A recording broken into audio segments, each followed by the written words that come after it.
बिस्मिल्लाहिर्रहमानिर्रहीम। मैं हूँ नाज़मा ख़ान और आप देख रहे हैं मेरा यूट्यूब चैनल। नाज़रीन, ये जो तस्वीर आपने देखी है, इस तस्वीर में नज़र आने वाले लड़के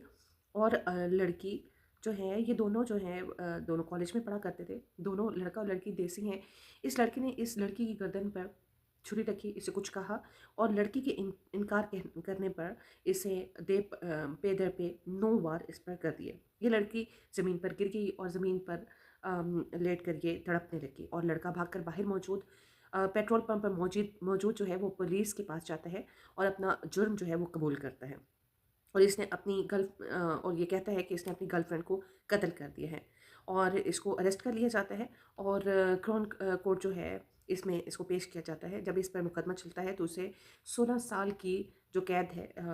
वो उसकी सज़ा सुनाई जाती है। आखिर इस शख्स ने ऐसा क्यों किया, इसके पीछे क्या कहानी है, ये जानने के लिए पहले हमें ये देखना पड़ेगा कि आखिर ये लोग हैं कौन। और ये दोनों लड़का और लड़की एक वक़्त में जो है कहा जाता है कि ये एक वक़्त में पढ़ा करते थे एक साथ। ये दोनों इंडिया से ताल्लुक़ रखते हैं और ये जो स्टोरी है इस वक़्त बहुत वायरल है। ये 25 साला लड़का जिसका नाम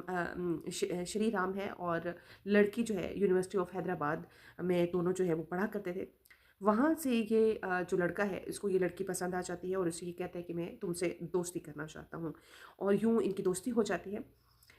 उसके बाद 2019 तक ये दोनों जो हैं वहाँ पढ़ाई करते हैं और पढ़ाई मुकम्मल होने के बाद ये दोनों अपने घर वापस चले जाते हैं।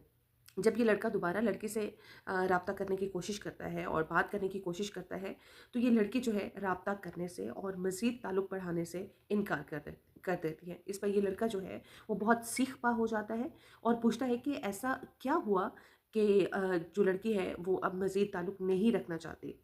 तो जैसे कि लड़की ने पुलिस वालों को भी बयान दिया है और ये बताया है कि ये लड़का बहुत शक्की था, शक्की मिजाज था और इस पर बहुत ज़्यादा शक किया करता था। बात-बात पर इस पर गुस्सा किया करता था और इसे फ़िज़िकल अब्यूज़ भी करता था। इसलिए इसने इससे कोई ताल्लुक़ ना रखने का फ़ैसला किया। जब ये इसने अपनी पढ़ाई मुकम्मल की, ये वापस अपने घर वापस लौट आई, तो उसने ये सोचा कि अब इससे मज़ीद ताल्लुक़ ना रखा जाए। जिस पर ये लड़का जो है मुख्तलिफ़ तरीकों से इसको तंग करने लगा। ये लड़का जो है लड़की के घर के बाहर आकर इसको तंग करने लगा और इससे बात करने की कोशिश करने लगा और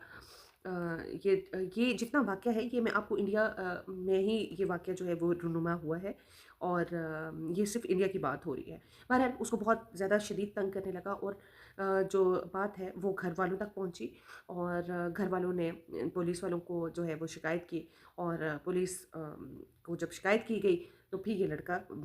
इसका आना-जाना बंद हुआ। इसके बाद होता कुछ यूँ है कि ये लड़की जो है फर्दर स्टडीज़ के लिए यूके अप्लाई करती है और इसे स्पॉन्सरशिप मिल जाती है।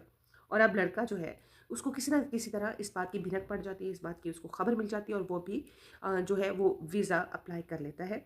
और आगे वो भी पढ़ने के लिए उसने या जिस तरह से भी उसने यूके के लिए अप्लाई किया, उसको हैरत अंगेज़ तौर पर उसे भी स्कॉलरशिप मिल जाती है। और अब जब लड़की जो है वो यूके जाती है और आप लोगों को पता है कि वहाँ पर जितने भी स्टूडेंट्स हैं, चाहे वो पाकिस्तान से हों, इंडिया से हों या जिस भी मुल्क से ताल्लुक़ रखते हों, वो अपने एक्सपेंसेस जो है वो मीट करने के लिए वो एक्स्ट्रा जॉब्स भी वहाँ पर करते हैं क्योंकि वहाँ पर ऑब्वियसली बिजली के बिल हो गए,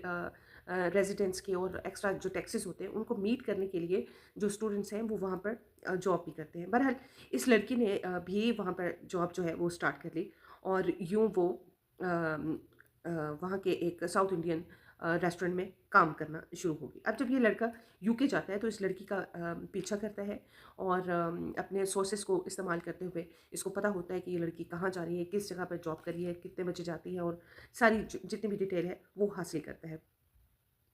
और वहाँ पहुँचकर जब यूके में जब ये लड़का उस रेस्टोरेंट में पहुँचता है जहाँ पर वो लड़की काम कर रही होती है, तो उसको फूड ऑर्डर करता है और जब ये लड़की फूड सर्व करने के लिए आती है, तो उस लड़की को देख कर के परेशान हो जाती है कि जिससे पीछा छुड़ाकर वो यूके पहुँची है, अब वो लड़का वहाँ तक आन पहुँचा है और बहरहाल वो उसको देखकर काफ़ी परेशान हो जाती है। और जब उसको सर्व करने के लिए आती है फूड, तो लड़का उसको कहता है कि देखो हमें जो है वो कुदरत ने मिलाना था और हमें कुदरत मिलाना चाहती थी और इस तरह से हम मिल रहे हैं। हालाँकि उसने वो तमाम बातें कि किस तरह से उसने उसका पीछा किया और वो सारी चीज़ें वो उसको नहीं बताता। बहरहाल वो लड़का उस लड़की से कहता है कि मैं तुमसे शादी करना चाहता हूँ और मैं तुम्हारे लिए यहाँ तक पहुँचा हूँ और जब लड़की उसका उसके उसका वही रवैया, उसकी वही बातें सुनती है और वो इनकार कर देती है और उसको कहती है कि अब मैं ब्रेकअप कर चुकी हूँ और मैं तुमसे शादी नहीं करना चाहती और ना ही कोई तुमसे ताल्लुक वास्ता रखना चाहती हूँ, और अगर मज़ीद तुमने इसी तरह से मेरा पीछा किया तो मैं तुम्हारी शिकायत कर दूँगी। और तुम जानते हो कि यहाँ कवानीन जो है वो बहुत सख्त है। इस पर ये लड़का एकदम खड़ा हो जाता है, सख्त शिद्दत उसमें गुस्से की कैफ़ियत में आ जाता है और कुर्सी फेंक कर उस लड़की पर चीखना शुरू हो जाता है। और जब लोग आस-पास जो मौजूद हैं रेस्टोरेंट में, वो इस लड़के से पूछते हैं कि आखिर क्या वजह है? क्यों इतना इस लड़की पर चीख रहे हो? तो वो ये कहता है कि मैं अपना ब्रेकअप जो है वो सेलिब्रेट करने के लिए आया हूँ। और लड़की के जो मज़ीद इनकार पर छुरी निकाल लेता है। मतलब ये कि ये मुकम्मल प्लान के तहत आता है कि अगर मेरा मकसद हल ना हो सका तो मैं इस लड़की को कत्ल कर दूँगा। और बाद के वाक़यात ने भी ये साबित किया कि ये लड़का जो है श्रीराम, ये मुकम्मल प्लानिंग के साथ आता है। बहरहाल इसकी डिटेल मैं आपको मज़ीद बताती चलूँगी। अच्छा, ये लड़का जब छुरी पकड़कर लड़की को दबोच लेता है और कहता है कि तुम इकरार कर लो कि तुम मुझसे शादी करोगी, तो वरना मैं तुम्हें कत्ल कर दूँगा। लेकिन लड़की के मुसलसल इनकार पर श्री राम ने इस लड़की को 9 बार उस जो है वो छुरी के वार करने लगते हैं।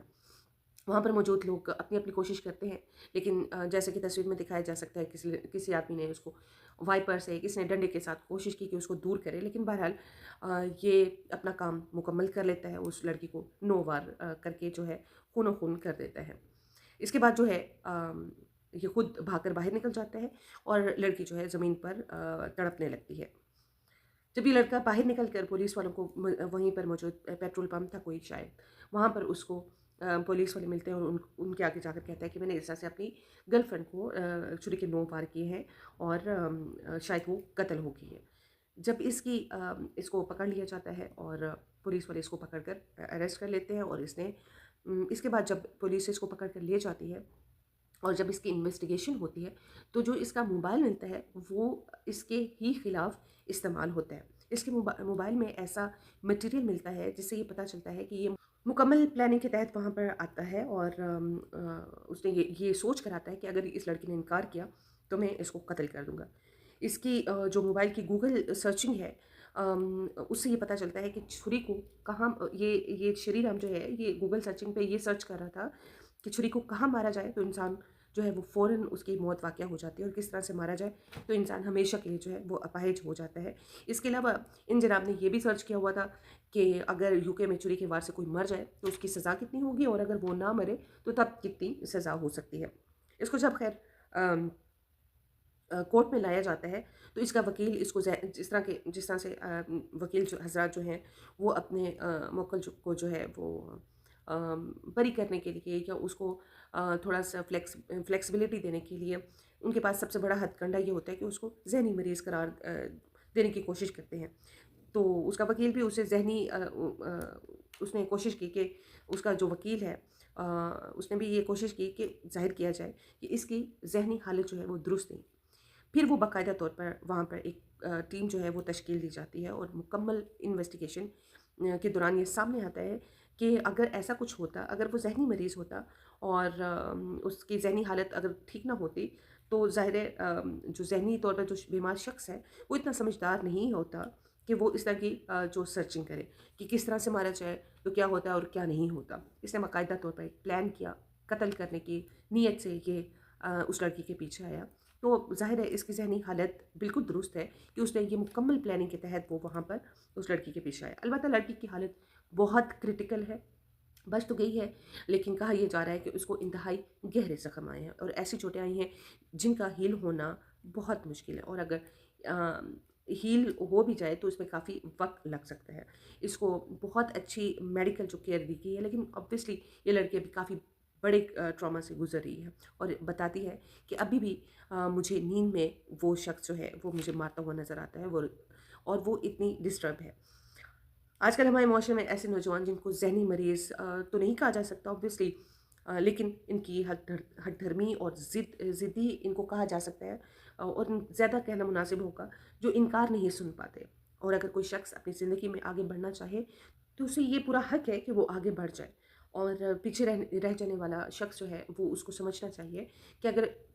जो शख्स आगे बढ़ना चाह रहा है उसको मज़ीद बढ़ने दिया जाए, ना कि अपनी हठधर्मी की वजह से अपनी और उसकी ज़िंदगी को तबाह कर दिया जाए। अब यूके की जो क्राउन कोर्ट है, उसने लड़के को 16 साल की कैद सुनाई है, और ज़ाहिर-सी बात है जब इसकी सज़ा ख़त्म होगी तो उसको